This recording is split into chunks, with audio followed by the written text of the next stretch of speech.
Hello అండి, నమస్తే. Welcome back to my channel. First of all thank you so much అండి. రైట్‌లో నా videos చూస్తున్న ప్రతి ఒక్కరికి thank you so much. And అలాగే కొంచెం వీడియోస్ ఎండ్ వరకు చూడండి. అండ్ ఇవాల్టి వీడియో వచ్చేసి నేను ఎస్టర్డే పోస్ట్ చెప్పాను కదా, నేను ఇవాళ కూడా రంగాపూర్ జాతర వెళ్దామని అనుకుంటున్నాను.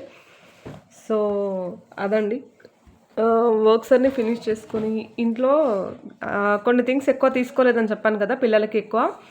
సో ఎందుకు అంటే దీనికోసం అనమాట. నేను నా వర్క్స్లో నేను బిజీగా ఉంటే బయట, వీడు మా చిన్నోడు వీక్లీ 1 or 2 times ఇలా చేస్తాడండి. ఇంకా అంటే ఇంట్లో ఖామోష్గానే ఉండు కదా, వాడు మొబైల్ చూసుకుంటూ ఉండేమో అని అనుకున్నా. బట్ వాడు మాత్రం ఈ పనులు చేస్తున్నాడు.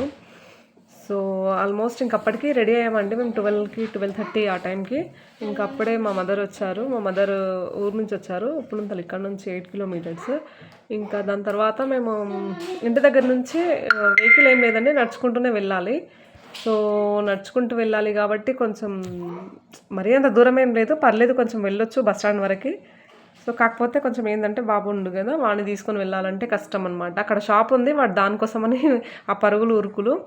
సో స్టార్ట్ అయ్యామండి మేము ఆటోలో. నేను ఫ్రంట్ సీట్లో కూర్చున్నాను. అంటే అప్పటికే వెహికల్ ఫుల్ అయిపోయిందనమాట. ఇంకా పర్లేదులే అమ్మ, ఇంకా వెహికల్స్ ఏం లేదు, కూర్చో. ఆల్రెడీ వెనకాల చాలా ఉన్నాయి ఆటోస్, కాకపోతే మళ్ళీ లేట్ అవుతుంది ఏమో అన్నట్లు. మనం కూడా కొంచెం లోపల కూర్చుంటే వీడియోస్ ఏమైనా క్యాప్చర్ చేయడానికి రాదు అన్నట్లు నేను కూడా ఫ్రంట్ సీట్లో కూర్చున్నాను. సో ఆల్మోస్ట్ అప్పటికి 1:30 ఏమో అయిందండి టైము. మేము ఆఫ్టర్నూన్ ఆ టైంలో బయలుదేరాము. సో అది నిన్న వీడియోలో చెప్పాను కదండి, ఒక స్టాల్ కంపల్సరీ పెట్టాలి నెక్స్ట్ ఇయర్ అని. సో ఆ స్టాల్ చూడడానికి వెళ్తున్నామండి ఇప్పుడు. ఏంటి నమ్మేశారా? నెక్స్ట్ ఇయర్ స్టాల్ పెట్టడానికి ఇప్పుడు ఎందుకండి చూడడానికి వెళ్ళేది కదా, నెక్స్ట్ ఇయరే బిఫోరే వెళ్ళి చూసుకుందాం. బట్ కాకపోతే మళ్ళీ మొన్న మా ఫ్యామిలీతో వెళ్ళాము. ఇప్పుడు మా మదర్ వచ్చారు కాబట్టి జస్ట్ దగ్గరే కదా మనకి, 9 kilometers 8 kilometers అలా. మళ్ళీ ఇంకొకసారి వెళ్ళేసి వద్దాం, మళ్ళీ నెక్స్ట్ ఇయర్ కదా వచ్చేది జాతర అని బయలుదేరామన్నమాట. అప్పటికి క్రౌడ్ పెద్ద అంత ఏం లేదు, బట్ పర్లేదు. అంటే ఈ క్రౌడ్ ఉన్నప్పుడు ఎప్పుడు చూడలేదన్నమాట. సో ఇంకా మా పాపని తీసుకెళ్ళలేదండి, పాప స్కూల్కి వెళ్ళింది. దట్టు చెప్పాను కదా, తనకి సర్జరీ అయింది. ఎక్కువ ఇలాంటి ఆటలు ఏది ఆమె ఎక్కువ ఆడకూడదు అనమాట. సో వస్తే ఖచ్చితంగా పిల్లలు ఊరుకోరు కదా, వస్తే ఖచ్చితంగా పార్టిసిపేట్ చేయాల్సి వస్తుంది. సో అందుకని తన స్కూల్కి వెళ్ళింది. ఇంకా నేను, మా మదర్, మా బాబు, వాడిని ఒక్కడిని తీసుకొని వచ్చానండి నేను. సో వాడు పాపం అలోన్గానే ఆడుకుంటున్నాడు. అప్పటికి ఎన్నిసార్లు అయినా రాలేదు. ఆల్మోస్ట్ అక్కడే ఒక 20 minutes ఏమో అవ్వలేదు, కానీ 15 minutes దగ్గర వాడు ఒక్కడే అలోన్గానే ఆడుకున్నాడు. చూసారు కదా ఇంట్లో సరౌండింగ్స్ ఎలా ఉంటాయి ఏంది అని. ఉంటే ఇంట్లో ఉండాలి, లేదంటే లేదు. అంటే అట్లీస్ట్ బయటికి వెళ్ళే సోర్స్ కూడా లేదు, ఏదైనా ఆడుకునేది కూడా లేదు. సో అందుకని వాడు ఎక్కువ ఎంజాయ్ చేశాడనమాట బయటికి ఇట్లా తీసుకొస్తే. చూస్తున్నారు కదా, ఈరోజు ఫ్రైడే 23 అనుకుంటా, ఈరోజు 23 ఫ్రైడే. సో పెద్ద కొంచెం క్రౌడ్ అంతా ఏం లేదండి. మేబీ నైట్కే ఉంటుందేమో, ఐ డోంట్ నో. ఇంకా కొన్ని థింగ్స్ కూడా కొన్ని తీసేశారండి. అవి అదే ఏమంటారు దాన్ని, పిల్లలు ఆడుకునేవి కొన్ని అవి తీసేశారు. అదే జాయింట్ వీల్ ఒకటి ఉంది, అండ్ బ్రేక్ డ్యాన్స్ ఉంది, ఇది ఉంది, జూలా ఉంది, బ్రేక్ డ్యాన్స్ ఉంది, అది ఉంది. మొన్న పిల్లలు ఆడుకున్నారు కదా, అది తీసేశారు. అంటే క్రౌడ్ తగ్గుతుంది కదా, సో అందుకోసమే ఏమో మేబీ. ఇది మేబీ ఎప్పుడైనా ట్రై చేయాలండి, ఇది జాయింట్ వీల్. బట్ అంత అవ్వదు. మొన్న ఊయల అది జూలా ఎక్కితేనే వీడియో షూట్ చేస్తున్నా కాబట్టి నేను అంటే ఎక్కువ భయపడలేదనమాట. అంటే వీడియో షూట్ చేస్తున్నా, నా ఇంటెన్షన్ మొత్తం మొబైల్ ఎక్కడైనా పడిపోతుందో ఏమో. వీడియో మాత్రం షూట్ చేస్తున్నా, బట్ మొబైల్ ఎక్కడైనా మిస్ అవుతుందో ఏమో, బై మిస్టేక్ పైనుంచి పడిపోతే కష్టం కదా. వీడియో ఒక్కటైనా ప్రాపర్గా వస్తే చాలు అని ఇక్కడ ఉంది నా మైండ్. సో అలాంటప్పుడు నేను అది భయపడలేదనమాట. జూలది కూడా కొంచెం టఫే అనిపించింది. దిగేప్పుడు ఉయ్యాల ఊగిన తర్వాత దిగేప్పుడు తాగిన తర్వాత ఉంటుంది కదా, కొంతమందికి మత్తులో ఉంటారు కదా, సేమ్ అలానే నాకు అసలు కాలు కింద పెట్టడానికి బి రాలేదు. ఒక 2-3 minutes అయితే నేను బయటికి వచ్చిన తర్వాత కూడా కొంచెం బాడీ కొంచెం కంట్రోల్ అవ్వలేదండి, అలానే అనిపించింది. సో ఇవి నేను ఇక్కడ హ్యాండ్ బ్యాగ్ తీసుకుందాం అనుకున్నా, బట్ మొన్న చూసింది బాగుండే మీన్స్ ఇంకా ఆ రోజు ఎందుకో తీసుకోవాలనిపించింది. అండ్ ఫైనల్గా ఇది అండ్ లాస్ట్ మొన్న అయితే 2 times తిరిగాం దీనికోసం. ఇది గుర్తుందా ఎవరికైనా? ఈ డాల్ చిన్నప్పుడు అసలు చిన్నప్పుడు తీసుకునే వాళ్ళం. 90s కిడ్స్కి అయితే ఆల్మోస్ట్ తెలిసే ఉంటుంది. అసలు ఇది కనిపించిన తర్వాత నా ఆనందం అసలు మామూలుగా లేకుండే. మనం 2 times చూసాము, వెతికాము, బట్ దొరకలేదు. మా హస్బెండ్ నేను కూడా చూసాము, దొరకలేదు. బట్ ఫైనల్లీ తీసుకున్నామండి. అయితే అప్పుడు 10 రూపీస్ అంట. ఇప్పుడు ఈరోజు అడిగితే 100 రూపీస్ చెప్తే మా మదర్ 30 రూపీస్కేమో బార్గెనింగ్ చేశారు. 30 రూపీస్కి ఇస్తారా మరి బిల్కలని. ఇంకా 50 అడిగితే ఇవ్వలేదు, 70 అడిగితే ఇవ్వలేదు, లాస్ట్కి 80కి ఇచ్చేశారు.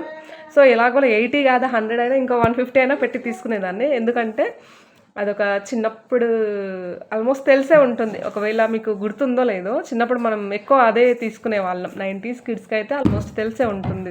తెలుసు అనుకుంటున్నా నేను. ఎవరికైనా ఇన్ కేసు మీకు ఆ డాల్ ఏమైనా గుర్తుంటే చిన్న కామెంట్ చేయండి. అండ్ స్వీట్ అది తీసుకొని ఇంకా బయలుదేరామండి. ఎందుకంటే మళ్ళీ మా పాపకి స్కూల్ నుంచి వస్తుంది కాబట్టి తను వచ్చేలోపు ఇంటి దగ్గర ఉండాలి అని ఆల్మోస్ట్ వచ్చేసాము ఇంటికి ఇంకా బయలుదేరి. అండ్ ఈ డాల్ తీసుకొచ్చాను, బట్ పిల్లలు చాలాసేపు ఏం పెట్టలేదండి. అప్పటికి కొంచెం పాడు చేసేసారు. దీన్ని మాత్రం చాలా జాగ్రత్తగా పైన కబోర్డ్లో పెట్టుకోవాలి. అంత ఇష్టపడి తీసుకున్నాం కదా, నాకెందుకో అసలు అది పిల్లలకి ఎక్కువ థింగ్స్ ఏం తీసుకోలేదు. జస్ట్ పాపకొకటి బాబుకొకటి తీసుకున్నాము. నెక్స్ట్ మొన్న పెద్ద షాపింగ్ ఏం చేయలేదు కాబట్టి, అంటే చేసామనుకోండి, కాకపోతే ఇంకా ఏదైనా చూస్తే మనం ఆగం కదా.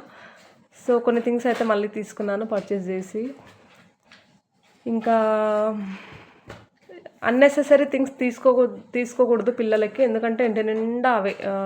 కొన్ని అయితే నేను ఇప్పుడు తీసుకునే వాటిలో, అంటే మేము రెగ్యులర్గా ఎప్పుడైనా అంటే ఎవ్రీ ఇయర్ తీసుకుంటాం కదా, అందులో కొన్ని నేను ఒక 5-6 months వరకు కొన్ని దాచిపెట్టేదాన్ని. ఎందుకంటే ఇది అయిపోయిన తర్వాత అవి ఇచ్చేదాన్ని పిల్లలకి. సో ఇప్పుడు ఏంటి అంటే పిల్లలు అసలు అలా ఏం లేదండి, మొత్తం తీసేశారు. ఈరోజు నేను తీసుకొచ్చింది కూడా, ఇందాక వీళ్ళకి తీసుకొచ్చా కదా ఇవి, అది కూడా ఓపెన్ చేసేసారు. నేను ఇవి ప్రాపర్గా చూపిద్దామని అనుకుంటే మా బాబు మాత్రం నేను ఇక్కడ చూపిస్తున్నా అప్పటికే అలసిపోయినట్టు అయిందండి బాడీ. ఎందుకంటే మొన్న మా హస్బెండ్ ఉండే వాడిని తీసుకెళ్ళినప్పుడు పిల్లల్ని ఆయన చూసుకుంటుంటే నేను వీడియోస్ తీసుకుంటున్నా. నాకు అంత అలసట అనిపించలేదు. బట్ ఇవాళ మాత్రం అసలు వీడిని మా మదర్ కూడా పట్టుకున్నారు. బట్ కాకపోతే ఏంటి అంటే కొంచెం ఎక్కువ జాతరలో కదా అటు ఇటు వెళ్తాడని కంప్లీట్ పట్టుకునే ఉండాలి. దట్టు బాగా నడిచి వెళ్ళినాం అక్కడ నుంచి. కొంచెం ఎందుకో అలసిపోయినట్లు అనిపించిందండి. ఇంకా ఇవే మేము తీసుకున్న కొన్ని థింగ్స్. అన్నెసెసరీగా ఏం ఎక్కువ తీసుకోలేదు అనుకుంటూనే తీసేసుకుంటాను నేనైతే. బట్ కొంచెం షాపింగ్ అంటే ఆగదు కదా లేడీస్కి, ఆల్మోస్ట్ అలాగనే ఉంటారు. సో కొన్ని నేను తీసుకున్న థింగ్స్ ఇవి. అండ్ ఇంకేంటి అంటే ఇంకా ఉంటుందండి జాతర, ఇంకొక 3-4 days వరకు అయితే ఉంటుంది. సో ఇంకా ఎవరైనా రావాలి అనుకునే వాళ్ళు రావచ్చు. చూసారు కదా క్రౌడ్, మొన్నటికంటే ఇవాళ అంత చాలా తగ్గింది కదా. మొన్న నేను చూపించిన వీడియో కంటే ఇవాళ కొంచెం తగ్గింది. సో డే బై డే అలాగే కొంచెం తగ్గుతుందన్నమాట. ఇంకా ఎవరైనా నియర్ బై రావాలి అనుకునే వాళ్ళు వచ్చి చూసి చేసుకోవచ్చండి. స్టాల్స్ కూడా చాలానే ఉన్నాయి. మొత్తం చాలా వరకు అయితే వెళ్ళిపోలేదు, చాలానే ఉన్నాయి. సో ఇదండి ఇవాల్టి వీడియో. Thanks for watching my videos అండి. Thank you so much. If in case నా వీడియోస్ నచ్చితే లైక్ చేయండి, షేర్ చేయండి, సబ్స్క్రైబ్ చేసుకోండి. అండ్ ఇంకేంటి, ఇది మన జాతర యొక్క ఇదండి. మన రంగాపూర్ జాతర అనేది కేవలం పండగ మాత్రమే కాదు, గ్రామ చరిత్ర, ప్రజల విశ్వాసం, తరతరాల సంప్రదాయం, సామాజిక ఐక్యత అన్నింటినీ ప్రతిబింబించే ఒక గొప్ప ఉత్సవం అన్నమాట. అండ్ థ్యాంక్ యూ అండి. Thank you so much. Thanks for watching my videos. If in case ఏమైనా మిస్టేక్ మాట్లాడి ఉంటే I'm really sorry for that అండి. And thank you.